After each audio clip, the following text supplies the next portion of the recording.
Welcome to Down the Garden Path podcast. I'm your host, Joanne Shaw, and I'm kicking off this new season of Down the Garden Path podcast by releasing some new episodes of vintage radio shows from my past. I know you're going to enjoy them, so stay tuned and have a listen.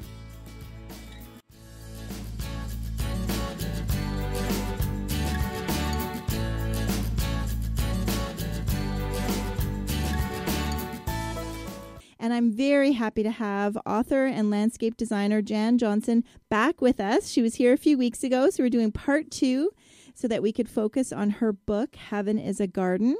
So I hope that if anyone out there, our listeners, have questions for Jan, that they will please send them in to instudio101@gmail.com. So let me give you a short little bio about Jan before I introduce her onto the show. Jan Johnsen is a highly regarded landscape designer, author, and teacher with a passion for plants and beautiful gardens. In her book, Heaven is a Garden, Designing Serene Outdoor Spaces for Inspiration and Reflection, she draws on ancient traditions and modern trends to reveal the deep connection between the natural world and our emotions. An advocate of the transformational power of nature upon our well-being, she is an award-winning instructor at the New York Botanical Gardens and writes the popular blog Serenity in the Garden. She is the co-principal of the design-build firm Johnsen Landscape and Pools in Westchester County, New York, and her Facebook page is Heaven is a Garden. Welcome back to the show, Jan. Hi there, Joanne. Thank you for coming back. I know your first visit on the show, we talked all about your background and all your wonderful experience teaching and writing. And I'm really looking forward to further discussing and focusing on your book, Heaven is a Garden, tonight. Oh, that's wonderful. Thanks so much. Excellent. So I'm hoping, like I said, that our listeners will send in some questions for you. Oh, yeah. That'd be great. Yeah, so that would be good, that opportunity to chat or, just find out what you're thinking. Yeah. But so Heaven is a Garden, you wrote it in? It was published in 2014. 2014, okay. But I spent about 4 years prior to that writing the book. Wow. Yes. It must have been hard to carve out time between the designing. I work full time, and so I would get up at 5 in the morning every day, and I would write. And it was something I had to do. It was I wanted to share all these things that I've put together through the years, because I've been doing this for over 40 years, landscape design and planning, and I really wanted to share it. And I said, well, you just have to make the time to do it, and that's what I did. Oh, that's wonderful. Yeah. Can you tell us a little bit about the title? What made you choose that as a title? Heaven is a Garden. Well, actually, for during the whole time that I was writing it, I was calling it Tranquility by Design. Oh, which is also very cool. Yeah, it's a great title, right? Yeah. But, tranquility it's a hard word, and it's a long word, and it's kind of like, it doesn't grab you. And my wonderful publisher at St. Lynn's Press, Paul Kelly, he very kind of quietly suggested, he said, well, I have another idea for a title. And he said, what do you think about Heaven is a Garden? And the minute he said the name, I said, that's it. That's it. Oh, wonderful. And one of the reasons I like it is because I just like the fact that you can get certain words in a title. Like, how often can you get the word heaven into a title of a book, you know? So I grabbed onto it. I thought that was the perfect description for what I was trying to do. Wonderful, especially with, then the subtitle of Serene Outdoor Spaces for Inspiration and Reflection. I think it's very suitable. Yeah, and it really does grab my intention, what I was aiming to convey. Oh, that's wonderful. Well, I have a quote from the book that I think is one of my favorite. You did a wonderful description of the book, so I'm just going to read you your own quote. Oh, good. So I'm quoting Jan from her book, whether you are an individual intending to create a beautiful backyard garden, a landscape architect or designer wishing to expand your ideas for your clients, or someone who is just thinking about designing a dream garden, this book will give you insights to help you create a glorious outdoor space perfect for inspiration and reflection. And I think that just sums up the book. It really does. Yeah, it was for anybody. Mm-hmm. And I didn't want to get too in depth, but I didn't want to skim the surface too much. I kind of wanted, what it was is that I wanted every paragraph to have something of value. Every paragraph. Mm-hmm. So I culled and edited and got it to the point where I felt there wasn't too much extraneous, too many words. Yeah. Well, because photos too, you it's very there's a lot of photos. Yeah. And they're all my photos. Wonderful. Because I've been collecting all these photos over the years. Yeah. Are you really good at going back to gardens and visiting them? It's funny. I at first I just took them. I wasn't very strategic when I started my company. I started my company 35 years ago. Wow. And I wasn't. I just wanted to make beautiful outdoor spaces that made people feel good. That's basically what I do. Is like how to make feel good gardens. And I never bothered to take before photos when I first started. I was too anxious just to fix them up. Of course, now in my later years, I've realized that the before photos are everything. Yeah. You need everybody out there. Even if it's a tiny little strip in front of your house, take the before photo because it's just you realize when it's all done what transformation occurred. Yes, because and then it's the follow up because I always say that too. The right after looks okay, but really, a couple years later, that's when the garden comes into its own. It takes 3 years. 3 years, yes. It takes 3 years, and then you come back and you go, wow. What a difference. What a difference. What inspires, so you're sharing all of these things with us. What inspires you in a garden?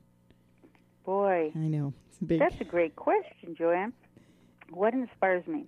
Well, the first thing that inspires me is the natural environment. So, for example, if a place has a magnificent rock outcrop, or if the landforms are pretty nice, or if there's this old gnarled apple tree, or something like that, that's what grabs me. It's like, because it's all about nature after all. We're just a pale imitation of what nature does. And I would say that number one inspires me, and especially the rocks. Yeah. Because the rocks are so ever-present and timeless.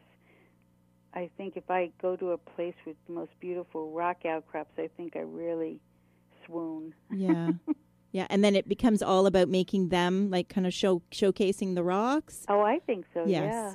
I mean, if you're, we tend to overlook them, but, they've been there for eons. Yeah. We come and go, the plants come and go, but they're there. They're there. I think I feel there's a lot of rock lovers out there, I'm sure, who know what I'm talking about.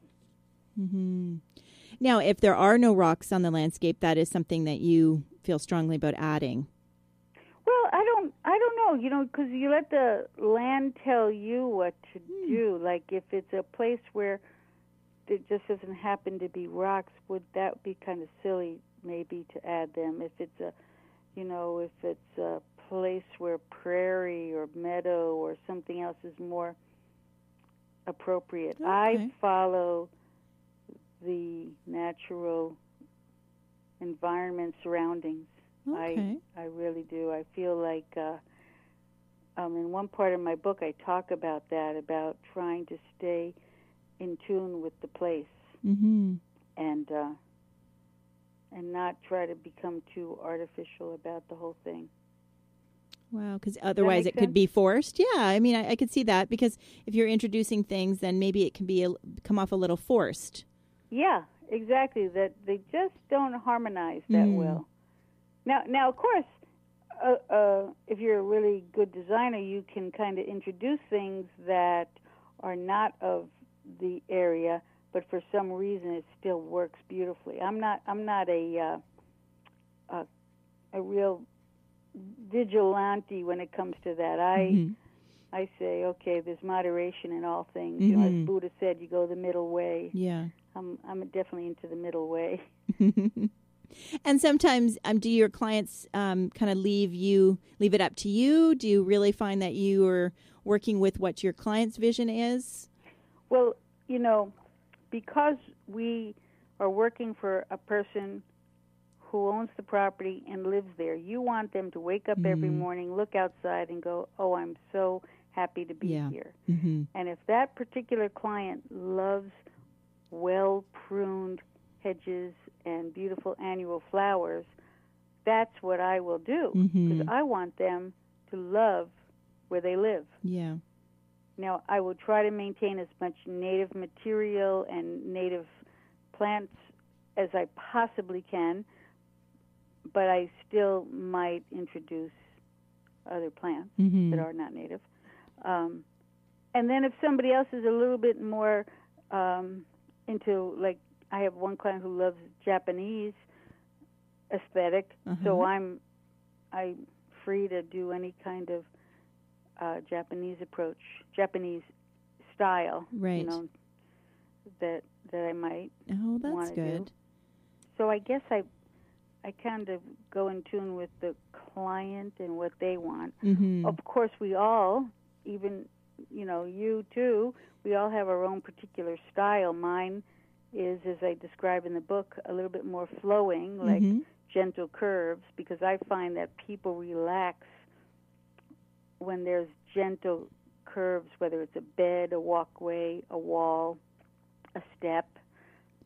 Yeah. I find people relax more when it's gently curving rather than maybe straight lines everywhere. Yeah. No, that's true. You talk in your book about gardens. Speaking of relaxing, you do talk about the garden, why gardens make us feel so relaxed. Like if it's done well, it should make us feel relaxed, right?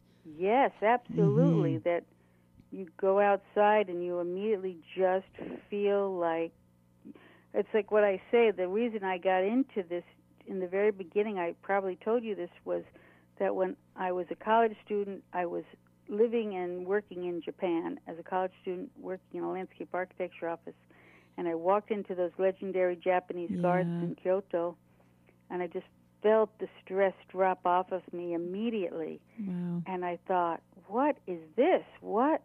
How did this happen? And I spent all these years trying to figure out what techniques did they use that made me feel so good. And that's what I share in my book, Heaven is a Garden. Yeah, no, definitely. There's so much in there that, and visually, again, I go back to those pictures because, they speak 1,000 words, right? Yeah. We do have I do want to get back to, I've got other questions for you, but we do have a question in email that I'll read to you. George has written in, and he said, wow, I've seen some of Jan's work online. What got you into designing and building pools? And then he also wants to know if you built any pools for anybody famous. Is this George that I might know? I don't know. George, I don't know. Pesto? Oh, no, because I taught at Columbia University, and I had a wonderful student named George. And I thought, well, maybe George is writing in. How did I get into pools? The way I got into pools was way back, 1979. Wow. And a pool was being installed for one of my clients, and then they didn't quite know how to, the pool company didn't quite know how to fit it in, shoehorn it into this property very well. And I came along and said, well, we have to build a wall here, and we have to put some drainage there. And then they saw that they knew how to build the pool shell, and plumb the equipment, but they didn't really know much about the surroundings. And so that's how I got started with pools in particular. I did study landscape architecture, however, it didn't go into great depth about pools. Right. And so from that point forward, I just I worked originally with pool companies, and then we started our own firm. And pools are the one element where if first of all, if you're going to put a swimming pool in, and we only do the gunite or the in-ground concrete pools, you know right off the bat that it's not an inexpensive project whatsoever. Yeah. It's a commitment, yes. It's a commitment. It's like buying another house or something. But at the same time, people are a little bit more open to changing their site in an appreciable way. That they're like, okay, I'm putting in a pool. I'm probably going to have to cut into the hill over here or add some soil over there. So it gives you a wider latitude in terms of what you can do to the property. Do you know what I'm saying? Yeah, absolutely. You can really create a big change, and oh, by the way, you get a pool too. Yes. Kind of thing. Yeah. So that's how I got into pools. I love doing swimming pools. I love that, and and nowadays with all this modern technology, the saltwater pools and all. I mean, it's really great. It's not like all the chlorine pills of old. And although I have to say that most of my pools now are rectangles, and the reason for that is because of the automatic pool cover. Oh, yeah. Practical reasons, right? So it change the practical things that change design sometimes, right? No kidding. You're absolutely right. And I tell people, I say, please do a pool with the pool cover because, it's just the safety is just so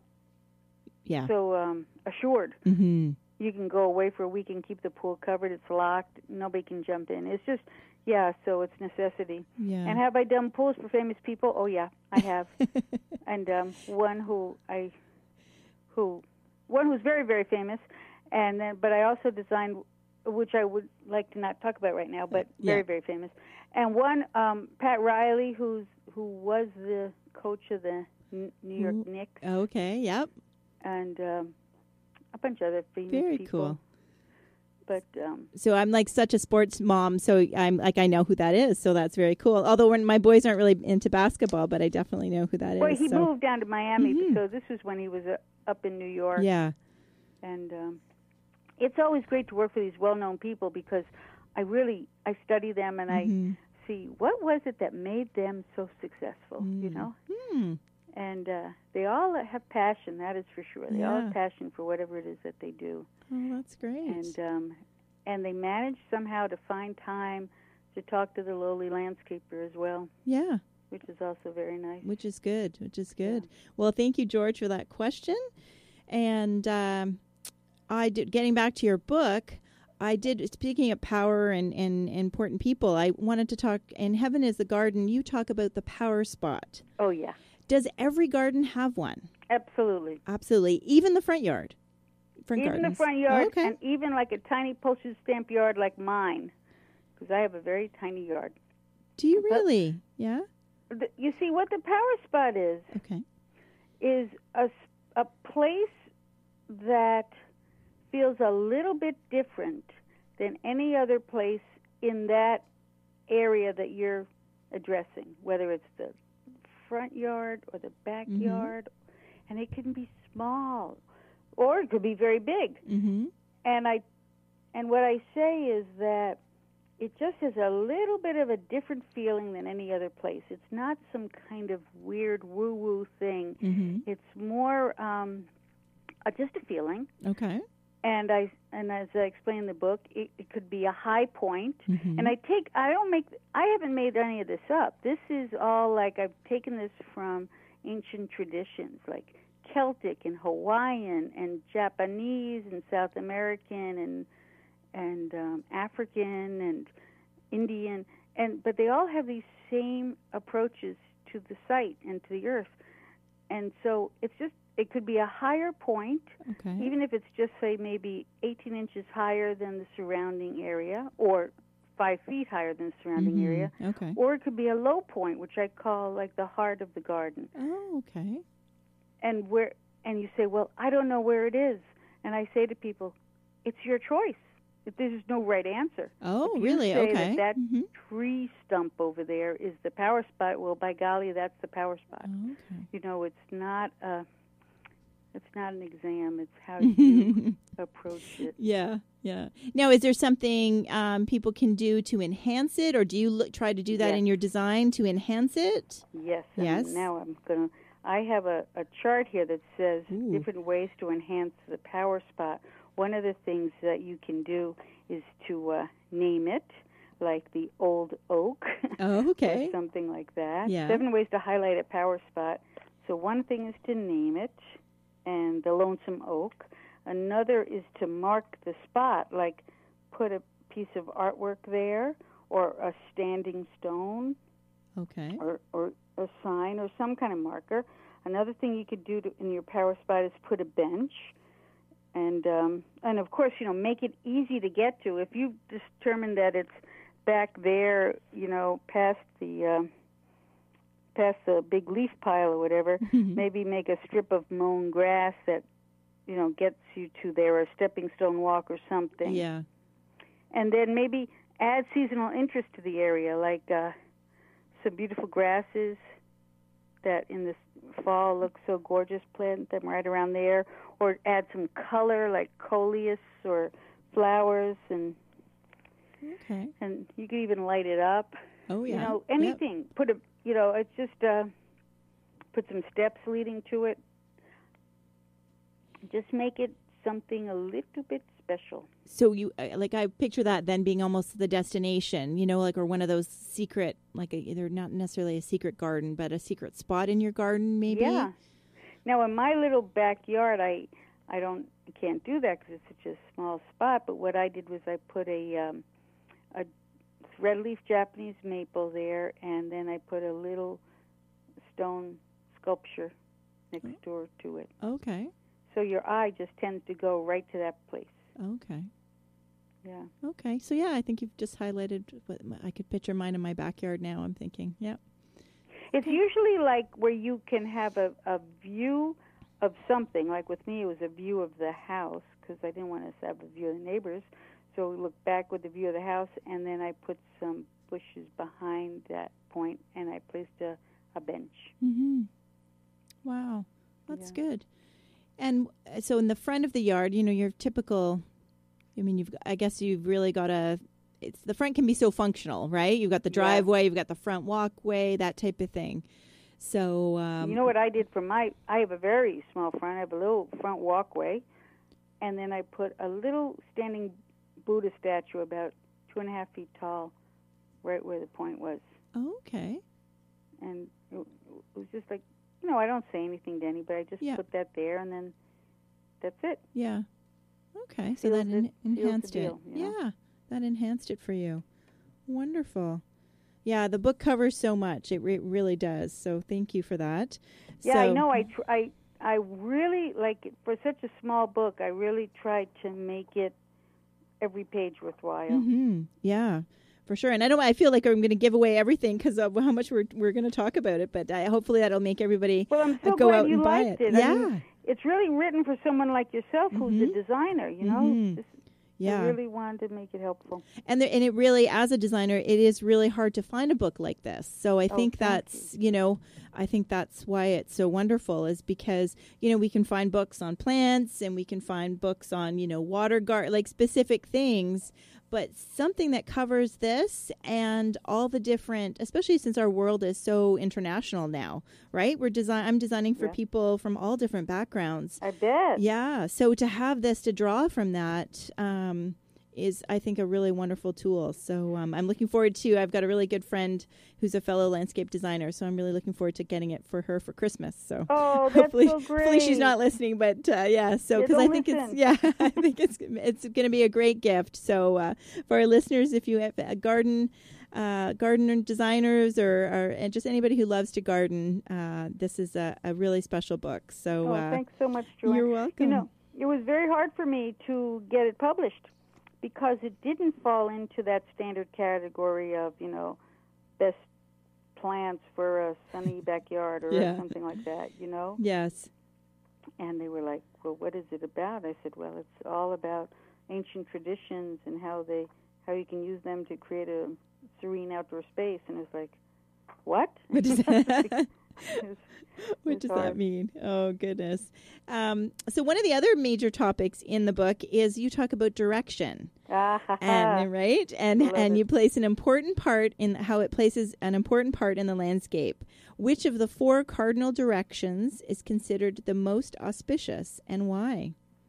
Now, when I give my talks, I have a PowerPoint talk, and this is one of the things I mention.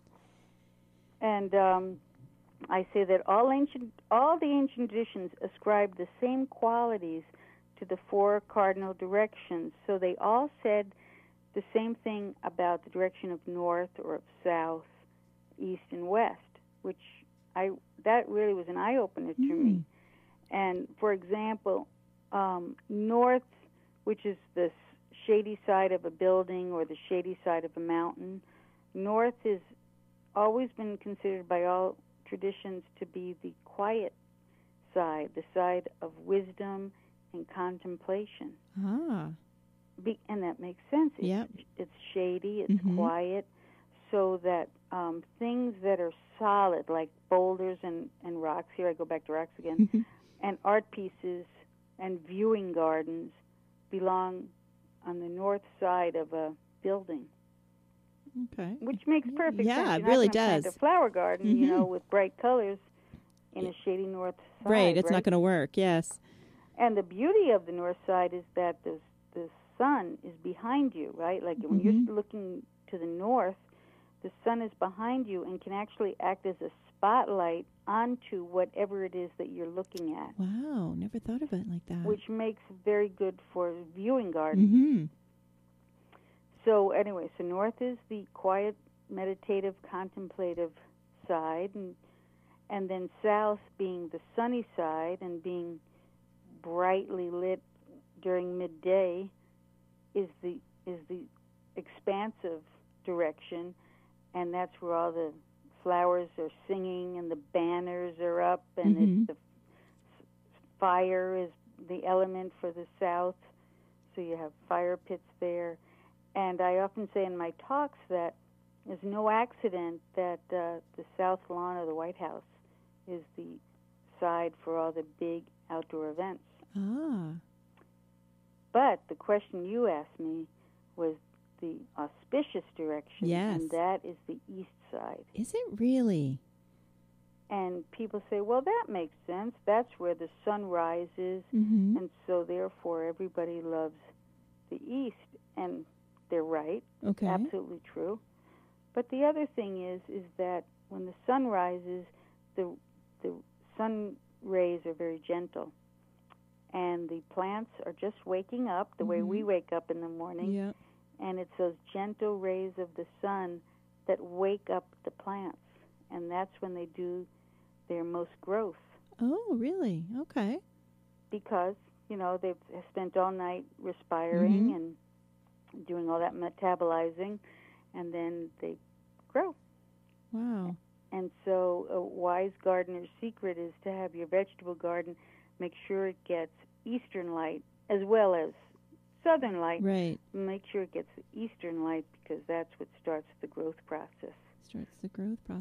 And one more thing about east is that when we face east, the synapses in our brain fire more rapidly, and which means that we think a little bit more clearly and rapidly. Really? Facing east, just because of in the morning, like kind of a morning time? Well, I think it's because of the spinning of the earth, geomagnetics, but Vastu, which is the Indian version of feng shui, Vastu says that east is the most auspicious direction, and they say your gates and the front of your house should face east, and all the Gothic cathedrals have their congregations face east, and all the great old libraries of the world, the windows face east. Wow. And if you think about the word orientation, like when you orient a building, you know what orient means? Yeah. East. East. Wow. Orient means east. Does it really? Okay, so I guess I didn't know that. Wow. Occident is west and orient is east. So when they talk about orientation, what they're saying to you is that you've got to face east. Face east. And west, by the way, I should finish with west. West is the direction associated with the setting of the sun and the end of the day. And so that's the direction where we gather with friends and talk about small groups and talk about what went on that day. And you have the sunset terrace, and that's where people seem to gather. Gathering, yeah. So again, kind of a gathering spot. A small gathering, as opposed to the south, which is big group. Right. And west is a small terrace area. Yeah. Wow, that's great. And I guess if the front of the house faces east and the back is facing west. Yeah, it's perfect. You know, and then, when you think of small groups with dinner or in the evening, that's wonderful. That is great. I mean, it's all common sense if you think about it, but, when you put it into a whole understanding, it really does work. Yeah, definitely. And like you said, the chart and your chart is in the book, right? Yes, it is. So that really helps as well for people to because I think people think of direction just strictly sometimes as like exposure. How much sun is each spot going to get, right? Right, because that's how we've been taught. Yes. Sun and shade patterns. Yes. It was kind of taken into this very, very functional aspect, and you should. Okay, this plant needs 6 hours sun a day, but when you put it into context, it's a little bit more holistic. Yeah, definitely. Well, we have another question, Jan. Oh, good. Nan has written in, and she's asking if you do work outside of New York. Yeah, sure. She lives in Arizona. Oh, Nan, I'm coming. That's cool. I'm doing a project right now in Maryland that's right next to West Virginia. Who knew okay. Maryland was right next, but right in that panhandle part of Maryland in West Virginia, I've lived and worked in various parts. I didn't say that I lived in Hawaii and worked in Hawaii. I lived in New Orleans and worked in a landscape architecture office in New Orleans. And so Nan, yes, I do. Wonderful. I go all over. And she's asking also, what is the biggest rock that you have worked with?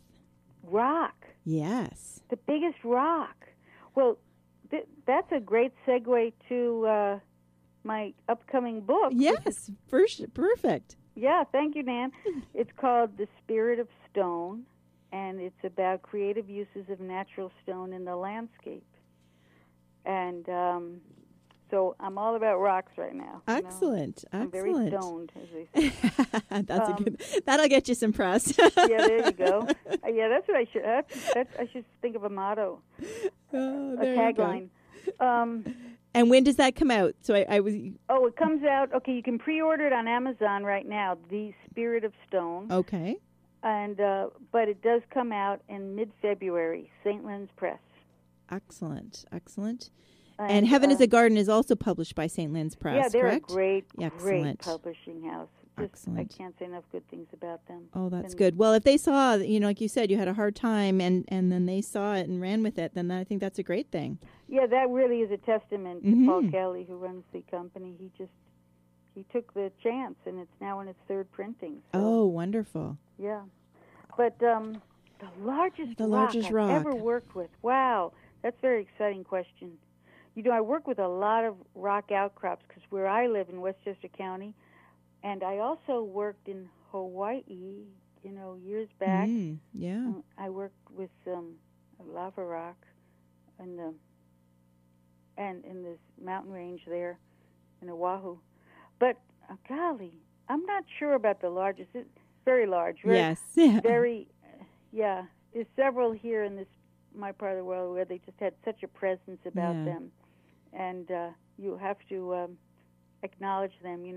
The Native Americans would refer to the large boulders as grandfather or aged one. Really? And okay.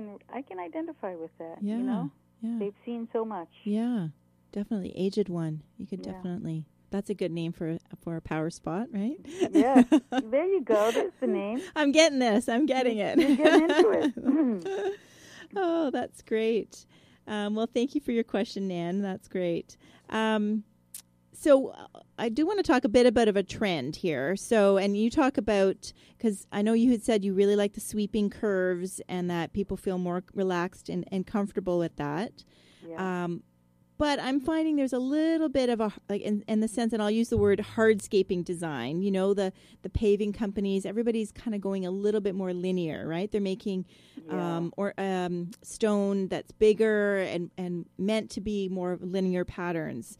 So with everything more linear, and you talk in your book about the power of square and rectangle in the landscape.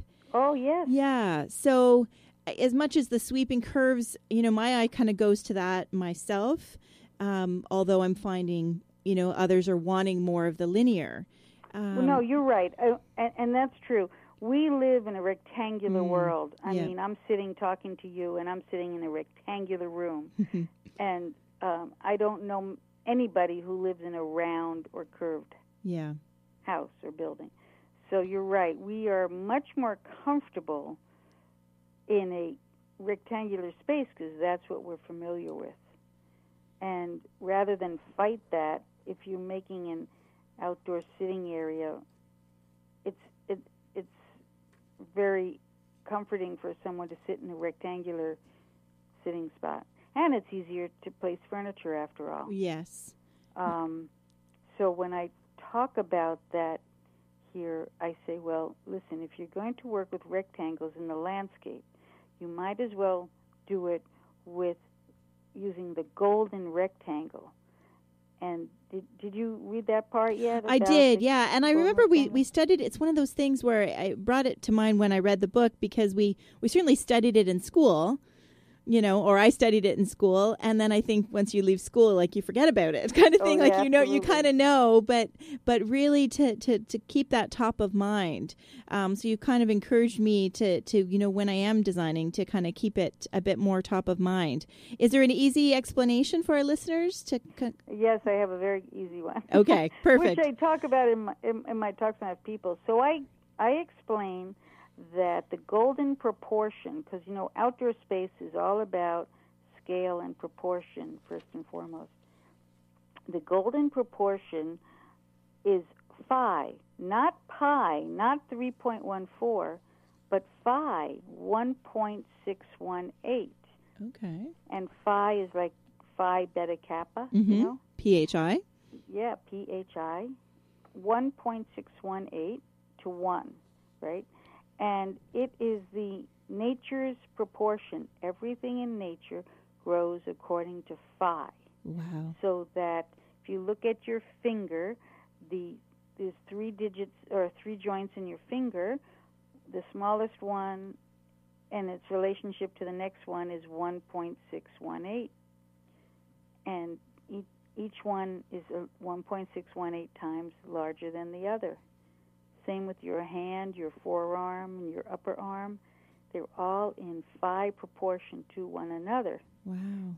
And what does that have to do with landscaping? Mm-hmm. Well, we're so used to seeing the phi proportion in our bodies or in our flowers or in our fruit or in our pine cones or whatever, that we prefer rectangles that are also in the phi proportion. Am I losing you yet? No, I'm good. I'm hoping everybody else is. And And so the long side of the rectangle is 1.618 times the short side of the rectangle, and that is called, so like say for example you have the short side being 5 feet, the long side would be around 8 feet. Okay. Because that's the phi proportion. Right. And when I explain this to people in my talks and I show them pictures and all, I joke around and I say, now, you're going to tell me you'll never remember the golden rectangle because, math is not your thing. And I say to people, but you'll never forget the golden rectangle. And they say, well, how can you be so sure? And I said, because every one of you in your wallet has a golden rectangle in your wallet. And that's because all the credit cards are in the shape of a golden rectangle. Oh, my goodness. That is interesting. So you can't forget it. Yeah. So then the question is that why we're so comfortable with them? Because the credit cards? No, yeah. You know what? Business cards too, right? Oh, I wonder. I never thought about that. I'll have to look. Because, if someone gives you, there's the people like to be different, right? And they give you a smaller one or a bigger one or one that's more square, and it just doesn't work. You're right. Yeah. You're right. Oh, that's interesting. We'll have to see. Yeah. So anyway, if you're going to go rectangular in anything you do, I suggest you utilizing the golden rectangle in your in your plan. design. Excellent. And then that's something, it's easy, you don't have to be a designer to do that, right? If you're, laying out, if you're, if our listeners who are creating their own garden beds at home and laying out the hose maybe to market or something like that, A flower bed. Yeah. In my book, I show an illustration of the patio, and then I show the flower beds around it that are also in the 5 proportion, so that it all works. Yeah. Yep, I have it turned right here, page 39. Yeah. There you go. And I know that a lot of people, the minute you start talking math, their eyes start to glaze over, but it's not that. It's just that one measurement that you have to utilize. 1.618. Yeah, so that's one thing to keep in mind. Yeah. Now, we can't finish talking about the book and without talking about a little bit about trees. Oh, good. Right? So we got to leave some time. Time is flying. I'm just loving our chat, Jan.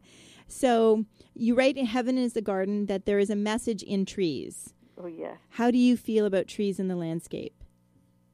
There's a fellow right now who's come, a German fellow, and he's just written a book. I cannot remember the name of the man, nor can I remember the name of the book, but it was just recently, and it was about how trees talk to each other and communicate, and everybody is like very excited about it. And that's kind of what I talk about in the chapter in Heaven is a Garden called Calling on the Trees.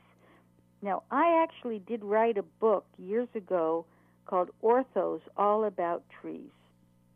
And you can buy it for a penny on Amazon, and it's a great introduction to trees. It's a great compendium of information on all different kinds of trees, and I put charts together about the all-star trees and trees for wet location. I mean, it was a tree book that was really worthwhile. Wow, that's great. I'll look for that. Yeah, so send your penny in. I'll send my penny in. Now, because you wrote that a long time ago to now, do you think there have some trees kind of fallen off favor? Well, or? You see, that was kind of like an informative book for people to say, okay, what kind of tree should I plant in my front yard? Should it be an oak? Should it be a maple? Should it be a sweet gum?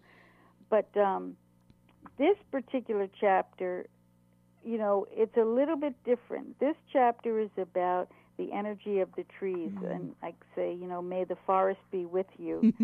And it's really addressing the fact, and again, ancient traditions knew this, that trees actually do have different energetic signatures. Okay. And the way that you can determine that for yourself is simply to put your hands on the trunk of the tree. Now, I have actually done this with people at the students at the New York Botanic Gardens, and there's always a few that are looking at me askance.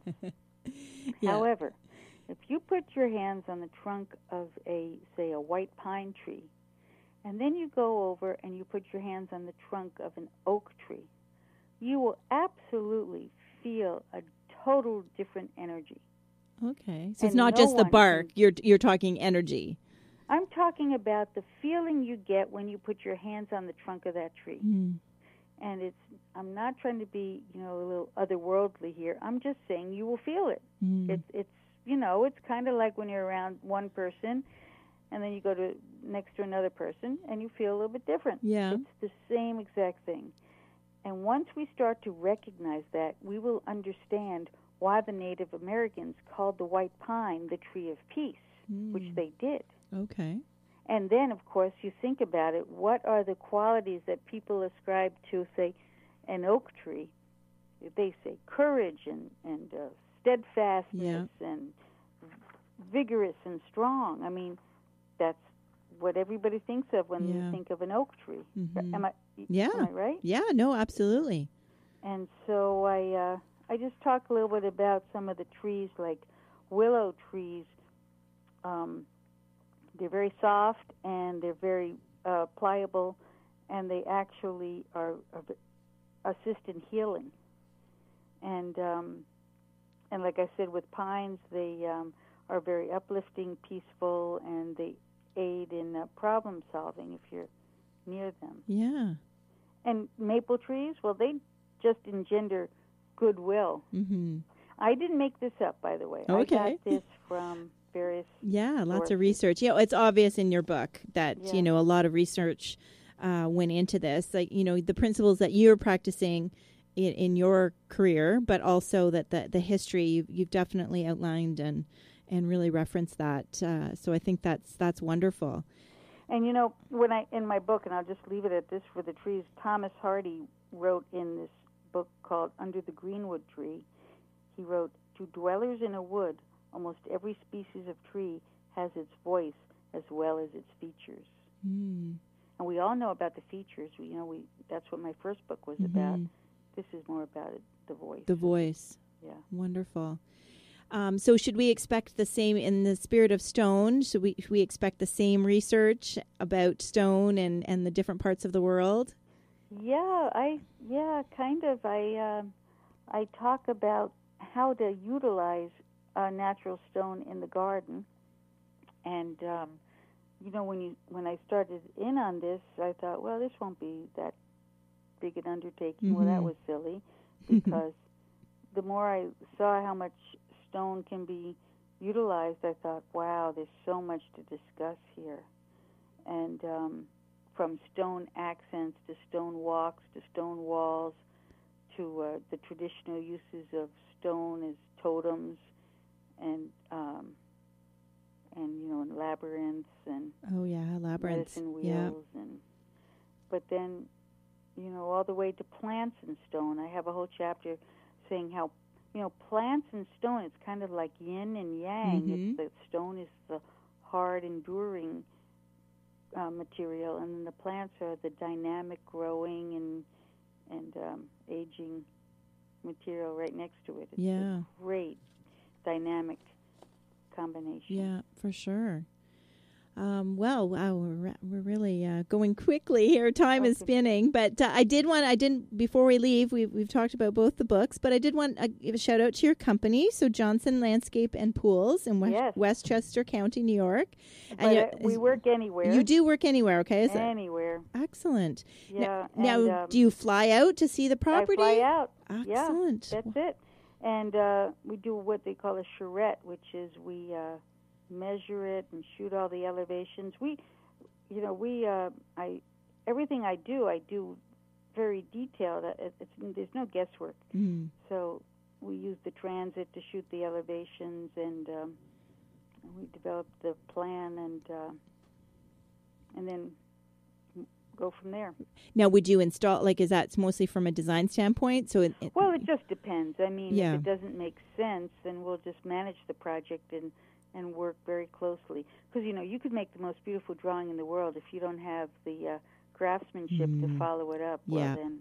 Yeah, absolutely. Then it's not worth it. Yeah. And it really involves a partnership, too, right? You need to work with not only good craftsmen and good people, but they need to be able to see the value in the design and work closely. Don't you agree? Oh, absolutely. Mm-hmm. And when they start to realize that I've calculated all the grades and the pitches and all this other stuff, they realize, oh, wait a second, this person really did address everything. Ah. Of course, it also helps to know Spanish. You got to know Spanish in this profession. Yes. Joanne. Yeah. Well, not up here, but... oh, that's right. Not in Canada. No, that's true. Not in Canada. Yeah. Where I live, I got to speak Spanish every day. Yeah. Well, that's good that you know it, though. Yeah, it's good. That's good. We need workers here. That is one of our challenges, is workers. And, I bet. Because the kids, I have two myself, and it's hard work. It's a very rewarding field, but it is a lot of hard work. It's hard work. And the next generation doesn't necessarily want to work that hard. No, I don't know if they know what hard work is. Yeah. So that is definitely one of the big challenges with all the contractors up here is finding and retaining. Getting the work done. Yeah, definitely getting the work done.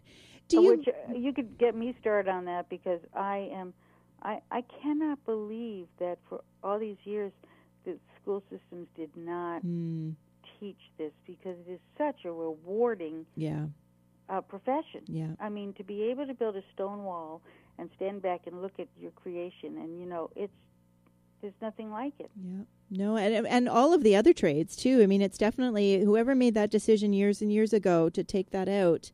I think we're really going to be paying the price going forward. Unless they can turn things around. But I think so too. Yeah, absolutely.